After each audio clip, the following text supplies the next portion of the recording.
Hello everybody, here from the New York Stock Exchange on Wall Street. Joining me now is Peter Tuchman. He's the legendary Einstein of Wall Street. I don't know why they call you Einstein. I have no idea.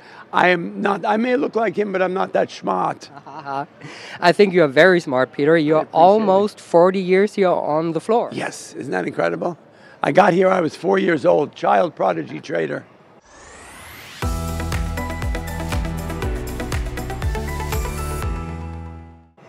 So Peter, everybody is talking about these like magnificent seven.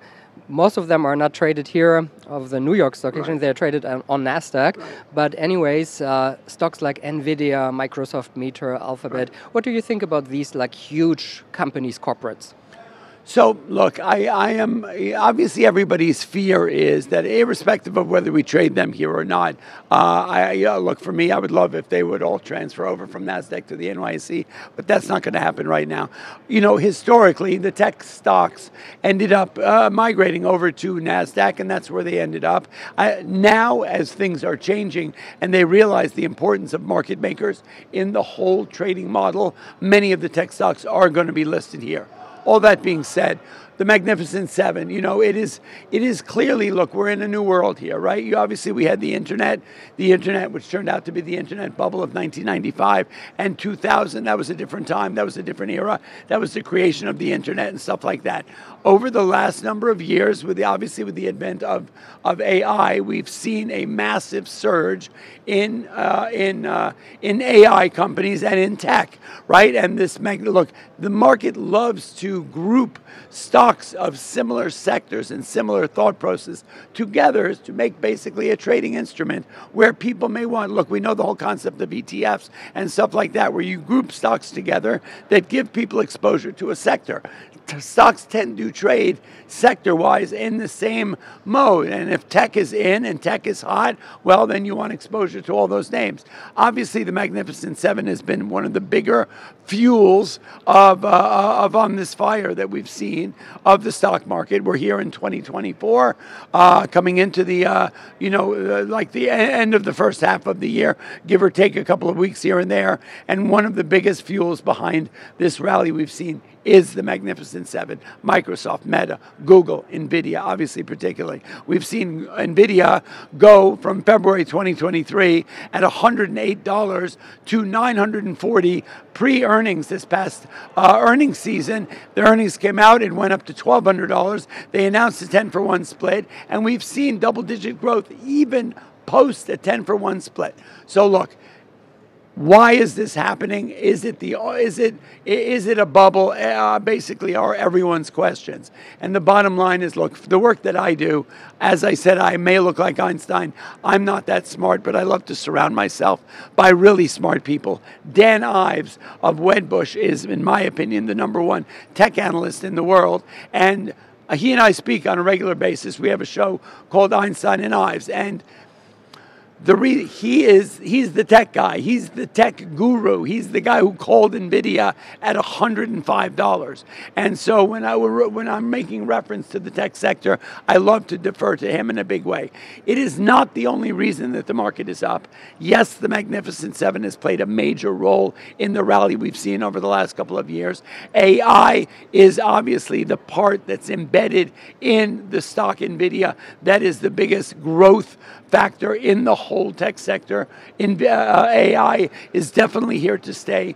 His belief is that it's not a bubble. This is not a 1999 moment when the internet bubble blew up. It is a 1995 moment when we were building something that was new, that was a revolution, a revelation, and that it was here to stay. Obviously, people's fears are that this is going to outsource human beings and all that other stuff.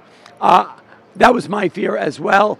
And after questioning Dan multiple times to try and find what's in the nooks and crannies of the AI story and in the tech story, it's going to be a way better advantage to us down the road. Yes, we're going to have to negotiate and be a little bit flexible on what jobs are people going to be available to people and the things that people are going to do to create their new careers. But at the end of the day, AI is a revolution. It is here to stay. It is not the only reason that the stock market is up, and it is something that is going to take us as a nation, as a world, to levels that we've never seen before. We're going to have robots in our houses within 2 years. This is not something that's happening in 2030. It's happening in 2025. So I have so many more questions, so let's try to make them shorter. Shorter. Peter, so again, for about these magnificent seven. So there are 7 companies, and they're almost responsible for 60-70% of the gains. Isn't that crazy when you have like 493 other companies in the S&P 500 that are responsible for only like 20-30%? Correct. Okay. Yes, it is crazy, but it is all about AI.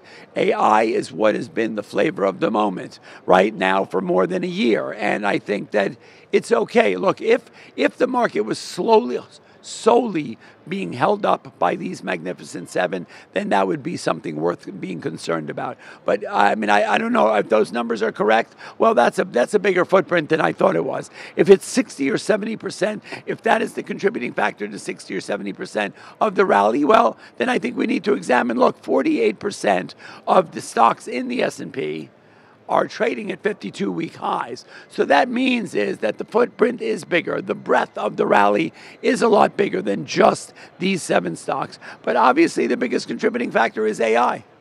So we are almost trading on record highs. Yeah. The mood is good, I think. Yeah. So what do you feel here on the floor? What's the trader's opinion here? So look, whenever a market is trading at record highs, you're always going to have the doomsayers. You're always going to have the bears in the market. Then the bears are going to come out from hiding, and they're going to say, this is the top. This is a bubble. The market's due for a sell-off. We're going down 10%. You know, the world's coming to an end. You know, the media loves, and even the trading community loves to have this catastrophist demeanor about them. And at the end of the day, I'm a firm believer the market tells us what it thinks of the information. I believe this is the longest time we've gone without at least a 1 to 5% pullback. Right? Any little bit of a pullback, we just saw it in NVIDIA. After that, what I just described to you, which is one of the greatest trajectories of a stock in history in NVIDIA over the last year and a half, we are seeing that NVIDIA post-split sold off in 3 days. It went from 140 to 117, and the world suddenly was coming to an end. It was nothing more than a spectacular buying opportunity, and they immediately reversed it after 3 days, and they took the stock back up to record highs. So, yeah, sorry, I didn't want to interrupt you, but does that mean that you're very positive, optimistic for the rest of the year? You know, look, I am not here to predict whether the market is going to go up or down. I think the best answer to that question is yes. But right now, the market is telling me, and it's telling me that old terminology here at the stock exchange is that there's a bid in the market. What does that mean? A bid in the market means there are buyers, right? Bidders are buyers, offers are sellers. And at the end of the day, whenever we see when a market is going up, everything's all fine and good. When a market you learn so much more about a market when it's going down. You learn about the characteristics that make up that rally that you just had. And at the end of the day, the rally seems strong, and every one of these little bits of sell-off have been rebuffed by a bullish rally. So in the end of the year, we also have the U.S. election, Joe Biden, Donald Trump. Do you think this will change anything here, or are the markets don't care, that doesn't care? Historically, markets do not pay a lot of attention about elections, and I don't know if this one is going to be different. It's very possible. This is one of the oddest matchups that we've ever seen. Obviously, look, I don't think Mr. Biden gets enough credit for the fact that under his watch, for the last 4 years, the market is trading at record highs. It just didn't happen by accident. I believe that his policies and the way he's handled himself has contributed to that. How did the market handle under Donald Trump? Well, it was a little more volatile, and it was a little more more anxious. You know, markets don't like uncertainty, and there is a lot of uncertainty around Mr. Trump in every respect.